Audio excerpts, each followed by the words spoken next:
आज Doubtnut app download करें। Doubtnut पर अपने सभी गणित, रसायन विज्ञान, भौतिक विज्ञान और जीव विज्ञान के डाउट्स का करो सफाया। बस प्रश्न की फोटो खींचो, एक ही प्रश्न को क्रॉप करो और तुरंत वीडियो सोल्यूशन पाओ। अभी डाउनलोड करें। हेलो दोस्तों, क्वेश्चन में दिया हुआ है एक पिंड एक समान कोणीय वेग से किसी अक्ष के परितः घूम रहा है। ठीक है, इसकी घूर्णन गति ऊर्जा के लिए सूत्र स्थापित करना है तथा इसकी सहायता से उस पिंड के घूर्णन अक्ष के परितः जड़त्व गुण की परिभाषा देनी है। ठीक है, सबसे पहले एक डायग्राम बनाते हैं। ठीक है, डायग्राम में क्या करते हैं, कोई पिंड बनाते हैं जो समान कोणीय वेग से घूम रहा है। ठीक है, ठीक है, अक्ष के परितः मानते हैं द्रव्यमान केंद्र है ना, ये द्रव्यमान केंद्र है, एक क्रॉस का मैंने चिन्ह बनाया है। द्रव्यमान केंद्र से हम एक अक्ष लेते हैं जो इस सतह की क्या है, अभिलंबवत है। ठीक है, बाहर की ओर या अंदर की ओर। ठीक है, अभिलंब सतह से हम देखते हैं कि इसका ओमेगा एक समान कोणीय वेग से क्या कर रहा है, घूम रहा है ये पूरा। ठीक, पिंड। अब हम क्या देखते हैं, हम देखते हैं कि इसका यह अगर इसके छोटे छोटे द्रव्यमान की गणना करें तो ये बहुत सारे द्रव्यमान से मिलकर बना होता है। तो ऐसे ही कुछ द्रव्यमान लेते हैं, द्रव्यमान m1 लिए, द्रव्यमान m2 लिए, द्रव्यमान m3 लिए। ठीक है, ऐसे बहुत सारे द्रव्यमान से मिलकर बना होता है। तो हम क्या देखते हैं, हम देखते हैं अगर हम माने कि इसके द्रव्यमान केंद्र से दूरी r1 है। ठीक है, दूसरे मास की दूरी r2 है, तीसरे मास की दूरी r3 है, ऐसे अनंत द्रव्यमान होंगे। ठीक है, हम क्या देखते हैं कि इसका जो वेग होता है, ठीक है, अगर ये ओमेगा वेग से घूम रहा है, ठीक है, तो इसका जो वेग होगा क्या होगा, स्पर्श रेखीय दिशा में होगा। ठीक है, ये r के लंबवत होगा। ठीक है, r के लंबवत स्पर्श रेखीय दिशा में क्या होगा, ये वेग होगा।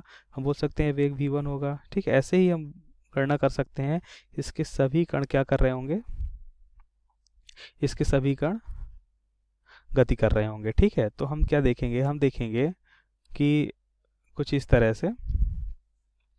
तो अगर हम इसका निकालना चाहते हैं क्या, इस पिंड की गतिज ऊर्जा, तो पिंड की गति ऊर्जा का फार्मूला हम जानते हैं क्या होता है, गति ऊर्जा का फार्मूला होता है, ठीक है, क्या होता है,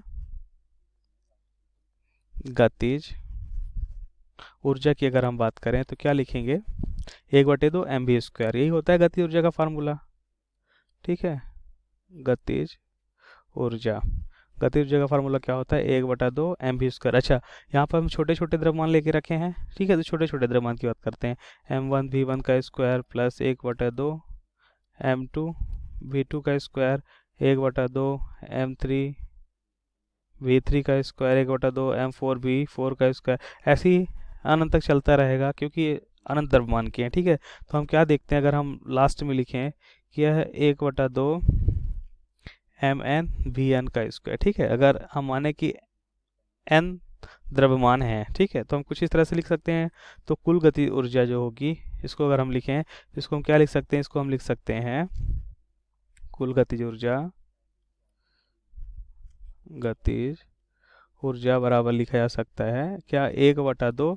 अब क्या लिखा जाएगा अंदर, अच्छा, हम जानते हैं कि v बराबर क्या लिख सकते हैं, हम जानते हैं कि v बराबर क्या होता है, r इंटू ओमेगा। ठीक है, जब कोई वृत्तिगत कर रहा होता है तो हमें पता होता है कि v equals to r into omega होता है। तो हम क्या लिख सकते हैं, v के स्थान पे लिख सकते हैं r1 ओमेगा का होल स्क्वायर। सिमिलरली क्या लिखा जा सकता है, m2 r2 ओमेगा का होल स्क्वायर। इसी तरह n पद तक लिखा जा सकता है, क्या लिखा जा सकता है, mn rn ओमेगा का होल स्क्वायर। ठीक है, कुछ इस तरह से। और 1/2 मैंने सबसे क्या रखा है, बाहर लेके रखा है। ठीक है, कुछ इस तरह से। ठीक, अब हम क्या देखते हैं, अब हम देखते हैं कि इसको क्या लिख सकते हैं, इसको लिख सकते हैं 1/2 ओमेगा स्क्वायर सबसे बाहर है, ओमेगा स्क्वायर कॉमन करेंगे तो वैल्यू क्या आएगी, m1 r1 का स्क्वायर प्लस m2 r2 का स्क्वायर प्लस डैश डैश। इसी तरह हम क्या लिख सकते हैं, इसी तरह लिख सकते हैं mn rn का स्क्वायर। ठीक है, अब हम क्या देखते हैं, हम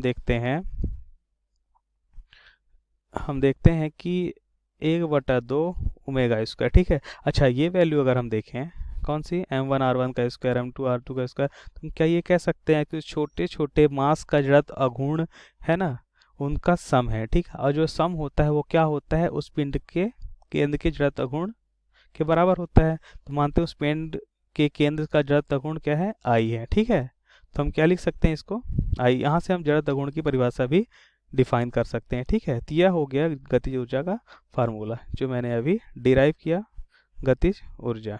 ठीक। तो एक तो हमें यह बताना था जो मैंने अभी डिराइव किया कुछ इस तरह से, है ना।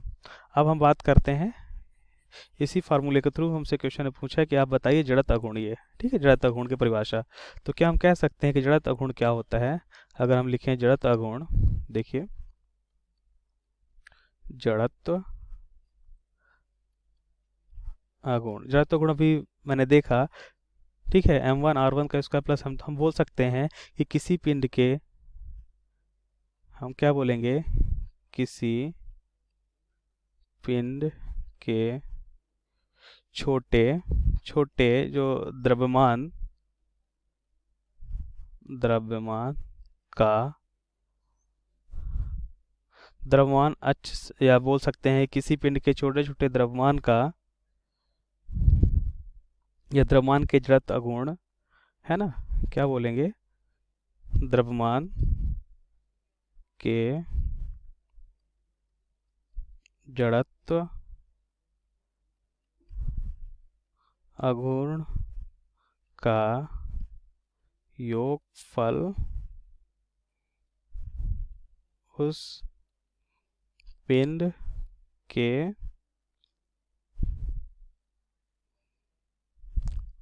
जड़त्व अघूर्ण के बराबर होता है। Thank you.